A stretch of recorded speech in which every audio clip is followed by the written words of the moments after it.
Hey guys, I just have another tip for you today, and today I'm going to talk about post-mortems.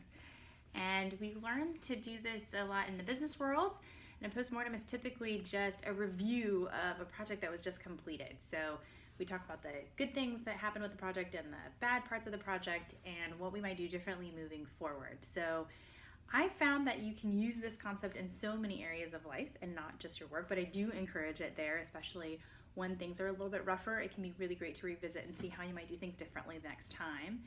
But there are several other areas of life to do this as well. So I recently found this to be super useful on a trip with my husband actually and kids.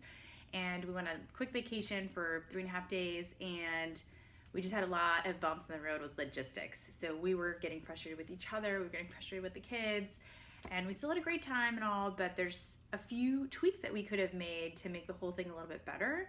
And instead of just sort of getting back home and going, wow, that was kind of, it was okay, it was, not much of a vacation, we decided to talk a little bit about it. And I said, why don't we start doing that after some of these trips, and we can sort of revisit what went well, what didn't go well, and see if we might change something about it. So we did that with this trip, and we found like 2 or 3 things that were really simple fixes for the future that would have made it so much smoother. So I would encourage you to do that in situations like that, especially something that you do more regularly. For a while, after my husband started his new job where he actually works on Sundays, we had sort of a different schedule. I had to get used to that. I'm with the girls, and some of that just wasn't going very well. For the most part, it was fine, but just the timing and when are we getting home and are we doing dinner together that night, etc.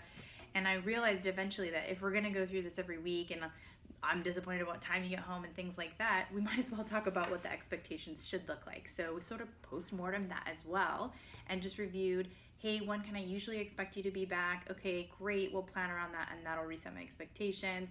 Can you do these 2 things for me when you get back so that I will be just a little more satisfied with how the evening's going, etc. So we just had that conversation, and those little tweaks have really helped us know how to have a better Sunday together. So just a few different areas where that's really helpful, because I think in the end it all comes down to reflection time, which I talk about often, and we just don't take that time out to say, what could make this better? What am I missing here? Is there something here that I could be hearing? And this really forces you to sort of do that if you take on this idea of post-morteming. So even in sort of personal situations, I like to take a little bit of self-examination. There are several religious practices that encourage this as well and have sort of a format to go through and questions to ask and things. And one of the ones I really love is from Matthew Kelly, who's a great author and speaker, and he talks about sitting down with your family and asking people, what were the best moments of your day where you were the best version of yourself, and how about when you were not so much the best version but more the worst version of yourself? And how would you do that differently tomorrow, and what have you learned from those experiences? So we've started putting that into place with our family when we are ever together at the dinner table, which is less than I'd like it to be, but it is what it is. And we just go around the table and name a couple moments from the day that we were the best version of ourselves and the worst, and then talk about how we might do that differently. It just encourages our kids to think that way as well, that they're having that reflection time as well, and it's always cute to sort of see what they come up with at their ages right now. So I would encourage you to look for opportunities in your life and your workplace and everything that makes up your days and weeks, and sort of think about where there's moments for pause or reflection, and where you can find some things that may make some small tweaks that have a big impact for you.